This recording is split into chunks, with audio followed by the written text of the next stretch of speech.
Welcome to Conversations. I'm Muqtadar Khan, your host. And today I'm going to talk to you about three things essentially. Number one, about the best universities in Asia. Which are the best universities and how have Indian universities fared in this? The reason I'm talking about them is because my interest in this ranking was triggered by two things, and I will show you shortly what those two things are, and you'll find them quite interesting. The second thing is that I do want to look at also how countries are investing in research and development. The future belongs to countries who dominate technology and science. So the countries which have the best universities, the countries which are investing the most in research, those countries which are providing freedom of thought and freedom of inquiry and research support to their scholars and universities, where they are encouraging a culture of innovation, are critical for economic development and growth. And therefore, it really, really matters as to which universities are the best universities in the world. So today I will talk about the best universities in Asia and where India fares in it. But prior to that, I want to say that I have recorded a lecture on development, which I will share at some point tonight. And the World Bank essentially has a model of three I's for development. So it divides the world into low income, two types of middle income economies: lower middle income, higher middle income, and high income economies. So the World Bank argues or makes the case that if you're a low income economy, then you must invest in infrastructure and basic needs like education, etc., to try to move from low income to middle income. And then for middle income economies, the World Bank recommends something called investment plus infusion. So, what they want the middle income economies to do is to obviously invest in the infrastructure, but also make sure that the technologies that are already prevalent in richer and high income economies are also brought into the middle income economies. And then they argue that in order to go to the highest level from middle income to upper income, you have to innovate. Innovation in every form. So that's where technology, research, development, universities, investment in STEM, etc. That is science, technology, engineering, and math. So those are the areas where you have to invest to innovate in society, and therefore that's why universities become very, very critical. So that's why. So this is like a part of development strategy. In order to develop your country, you have to not only invest in infrastructure, but one important component of that infrastructure is the university. So recently, in the month of November, that is last month, the QS ranking for Asian universities, top universities, came out in November. In fact, it came out on the day I reached Hong Kong. And when I looked at it, I was amazed and impressed because the university which had invited me to give a keynote lecture at a conference on Indo-Pacific was the Chinese University of Hong Kong, and it was ranked in the top 10 universities in Asia. And I was quite impressed with it that, okay, I'm here at the eighth best university in Asia. And then 3 days, 4 days later, after that, as you're aware, I went to China, I went to Beijing and spoke at the Tsinghua University, which is now ranked number 9 in Asia. So to me, it was quite interesting that I was at these two universities at the time the Asian rankings came out. And at that time, I had decided to do this show, but it was not, I never found time to do the research that I want to do because I want to talk about spending also. Who is spending more on research? Because that is very critical. So somebody has made a very interesting comment there saying that we have WhatsApp universities. So this is why I focused on this.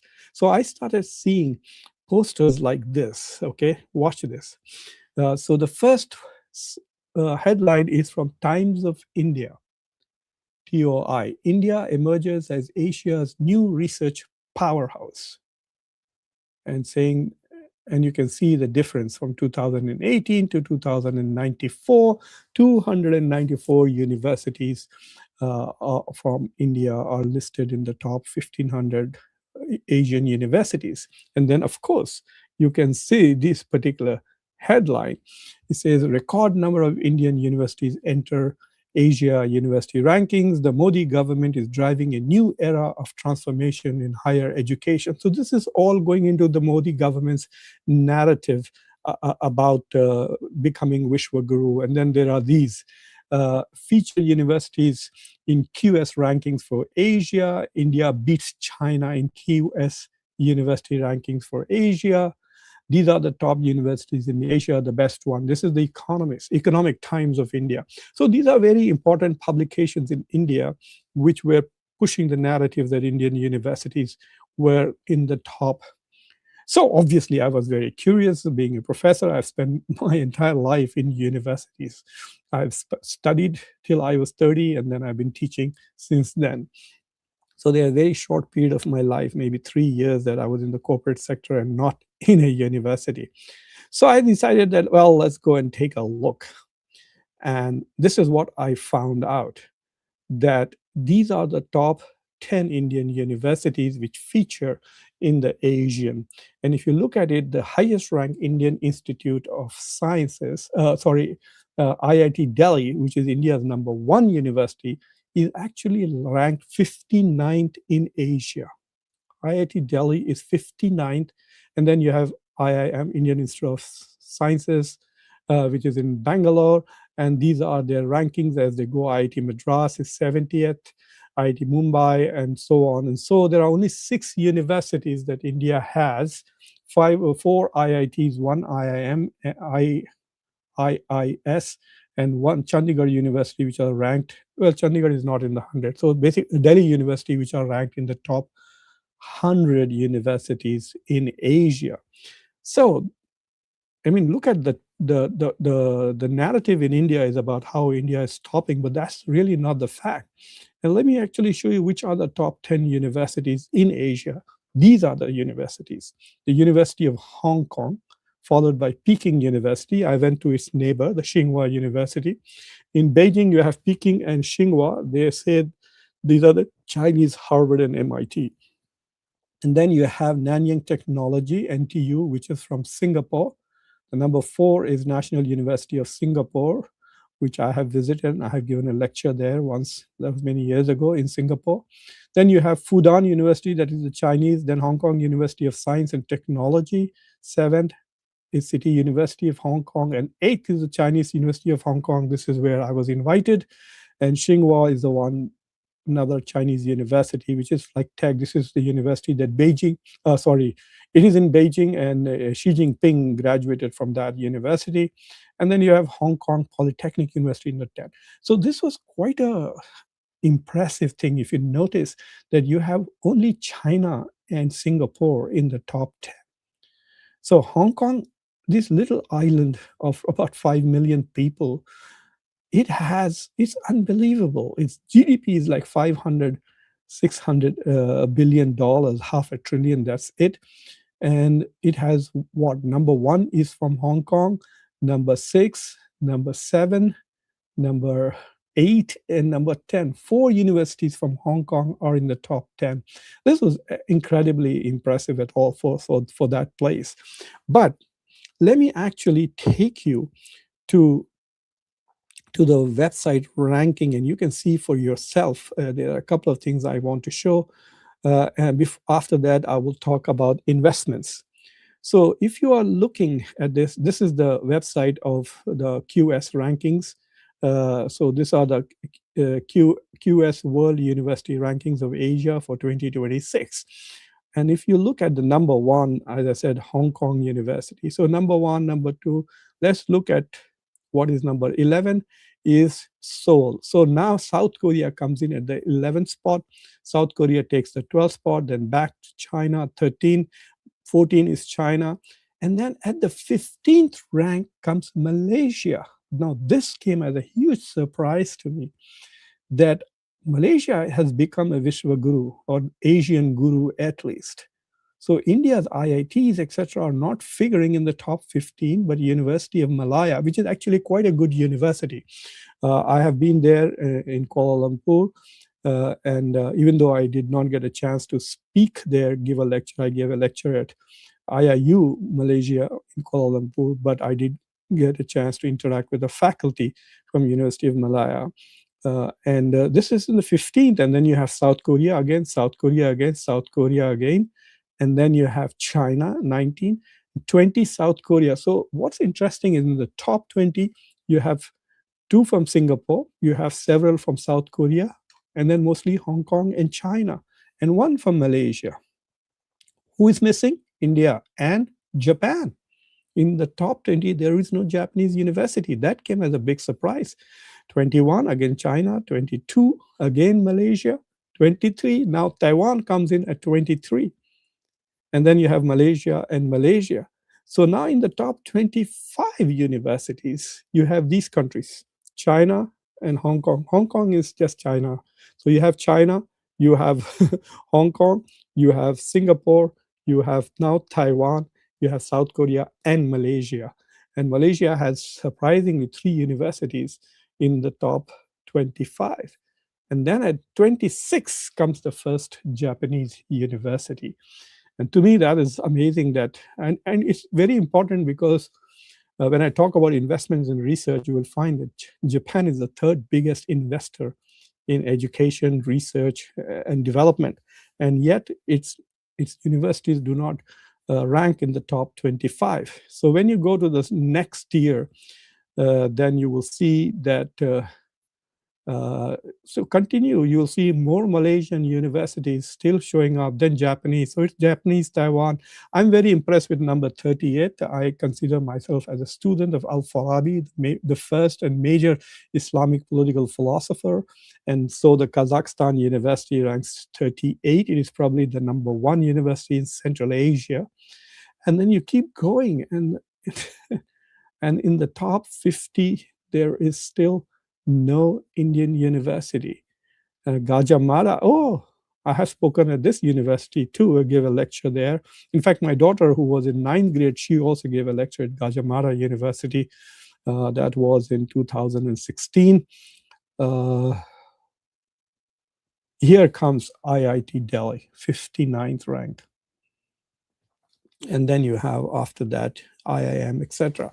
So I wanted to talk to you about this. These things are very important and very critical to recognize that if you're not investing in universities, etc., that will not happen. If you notice, there was a big talk about China plus one, that we will replace China, the US and the Europeans were talking about replacing China with India in the supply chain. And then suddenly we find that most of the investments went to Vietnam and went to Mexico. And the reason for that is skilled labor. So this is a bit troubling. So let me also tell you how this ranking takes place so you can understand. So with these rankings, what is significant about this ranking is that they measure 5 things. They measure academic reputation. So they look at a worldwide survey and ask people, how do you, so they ask scholars, academics, employers all over the world, how do you rank these universities? So apparently Chinese, Hong Kong, and Singapore universities have a lot of name recognition. I'm surprised that the IITs don't have that kind of name recognition, even though there are so many graduates from IITs who are working abroad and doing phenomenally well. Remember all the CEOs of high-tech companies? Many of them have got their bachelor's degrees from IITs. So in academic reputation, India performs moderately. And then when it comes to research impact, India lags behind. If you look at go back to their website and you can see for yourself that they also measure what is the average number of citations a research paper from the university gets, how many research papers the university scholars are publishing, which means that professors have to get a lot of research support, academic support, research time, not be burdened with too much teaching, so that they can publish. So So that is very interesting to see that in research impact, China and Singapore are on top, followed by India is way behind on research impact. And then faculty student ratio, how many professors do you have per student? That is a very important reason. If there are 100 students to one professor, then students don't get attention from the professor. This is a very important criteria. And obviously, you can imagine that even though India has so many universities and colleges, it is way behind Singapore and China. Singapore comes first on faculty student ratio, followed by China. And then in terms of internationalization, which means how many faculty members are from foreign countries, how many international students come and study in these universities, India is way behind there too.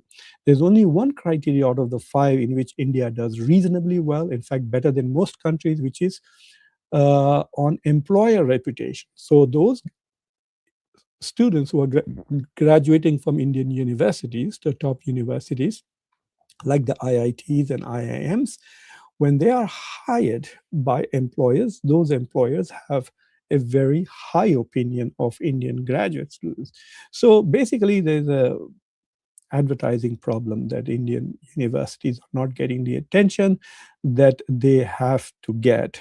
Uh, Someone is asking about Hong Kong. Is it because of the British legacy? I think it is because of the English language. Everybody in Hong Kong is quite fluent in the English language, and many of them go and study in Australia and UK at least for 1 or 2 years. So they get a lot of international exposure. So this is the state at the moment. India has many universities ranked in the top 1500, but India does not have a single university in the top 50 in Asia. So let's look at research funding. Now, this is important. I'm going to show you roughly. Okay, this chart. The blue line essentially tells you the growth of investment or by countries in research and development. So you can see that the research and development, the blue line, has roughly by 2023 reached close to $2.75 trillion per year. So the world at large is spending about $3 trillion. They're spending as much money as the size of the British economy, the British GDP, that much money we are spending. So the world is spending pretty large amount of money on research and development. And this is a cumulative number of both private and public investments. And then if you look at the red line, it tells you what percentage of the global economy or global GDP is spent on research. It is about 2% of the research. So of the global GDP, about 2% of that is being spent on research, etc. If you look at the size of investments, this is it. You can see that China has caught up with the United States in terms of investments. And you can see that the biggest investors in education, in research and development are US and China. Then it is followed by the European Union, but the third biggest investor, like I said, both China and the US spend over $750 billion on research and development. Japan spends about $180 billion. India spends half of what Japan does, about 80 to 90 billion, 70 to 80 billion dollars on research and development, and that is after adjusting for purchasing power parity. So you have these two are the big investors. So this is where the competition is for technology, for science, for domination between China and the US. And luckily for the US, all of these other investors in research are its allies, such as Japan, etc. And Republic of Korea, which is South Korea, is also a big investor in research. So you can clearly see that countries which are doing well economically, known for their technologies, known for their exports, all of them are investing in research and development. Look at this tiny Israel, see how much it invests. It's a country of just 9 or 10 million people, but it is per capita one of the biggest investors in research. And then we see nothing. And what is stunning to me is that there is no Muslim country except Turkey. Turkey is the only Muslim country which has a significant investments in research. It is close to like more than Canada and close to Brazil, more than Israel, as much as Russia. That's what Turkey is investing. We don't see any other countries. Even the European countries, France and Germany are investing. But if you look at these other countries, they're not investing as much in research, partly because they are smaller populations and partly because they rely on Germany and the European Union for their funding. The last chart that I want to show you is this one. Now, this is a bit complicated, and I want you to look at it very carefully because on one end you see China as very high, and at the other end you see the US as very low. So you have to understand what it really means. So it doesn't mean that the US is the lowest investor in research. The US is actually slightly bigger investor in research and development than China at the moment. But what that chart really does is, I'm just pulling a bigger version of it that I can see and tell you what it is. So if you look at it, it says top gainers and losers in global R&D from in the last 23 years, or in this particular century, from 2000 to 2023. So China has gone from 4% to 26%. So of the total money that we are spending on research, as like close to $3 trillion is what we are spending, $2.75 trillion, and China is spending more than 26% of the global share goes to China. It has increased a lot. And the second biggest spike in research is the Republic of Korea. The third biggest is Turkey, and the fourth biggest is India. Then Egypt, Thailand, Poland, Indonesia, Saudi Arabia, Israel. So this is not about how much they are spending. It is about how much they have increased their spending on research, which means they are prioritizing research and development. So if India wants to compete with China, it can't be so far behind. It's behind Turkey and Korea. And these are very small countries. The Republic of Korea's population, I think, is 50 million. Turkey's is about less than 100 million. So India is like 14 times bigger than Turkey, 15, 16 times bigger than Turkey, and 30 times bigger than Korea. And yet they are outspending India in research. And India is the fourth or fifth biggest economy in the world. So it's priorities. It's about priorities. And then these are countries who are declining. Their share of the GDP is declining.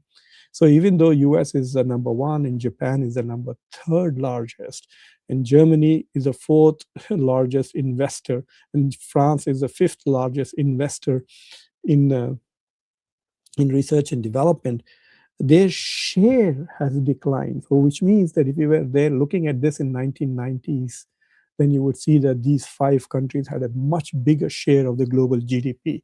Now, what does that mean? What it really means is that now innovation is coming from other parts of the world because other countries are investing in research technology. That's why the innovation is coming from other parts of the world. When I went to China, every little thing was innovative. It kept surprising me constantly. You know, the robots cleaning the streets and pavements, robots cleaning hotel lobbies and bathrooms, cars parking like this, not going back and forth, automatical self-parking, the large number of electric vehicles, the innovation in every little thing in China was stunning. So they're investing in research, they're investing in development, and so you can see the fact that the increase in investment in research is mostly coming from Asian countries, China, India, Turkey, South Korea, are the ones who have highlighted, tells you the importance of India, Indo-Pacific. And the fact that of the top three biggest investors in research and development, two are from Asia, that is China and Japan, and then South Korea comes in there too. So, so that is why Indo-Pacific is so important. And that is where the development is. So as the World Bank says, if you want to become a high income economy, you need to invest in in innovation. You have to have an innovative economy, and you cannot have an innovative economy if you're not investing in research and technology and development. So that is what I wanted to share with you today in this conversation. And uh, so I've gone live with a video which is supposed to be number 2 video. I'm teaching a short class in the month of January on politics of developing nations. So this will be the second video that my students are going to watch as supplementary to their readings and lectures. But the first one is on what is development and what are the politics of developing nations. I will load it sometime tonight if I do get time, because the class doesn't start till January. So do watch that show too, and then you will fully understand what I mean by the World Bank's model of 3 I's. If you're very poor, invest in infrastructure. If you're middle income, invest in infrastructure, but also focus on infusion of technology. And if you are middle income, then focus on innovation to become high income. So thank you for watching Conversations, and I hope you will find this interesting and thought-provoking. If you have not already subscribed to the channel, do subscribe to the channel, like this video, press the bell icon, and don't forget to share this video with your social political network. And for those who are watching from India, I will redo this show with extra focus on India in Hindi shortly. So take care and thank you for watching. Bye.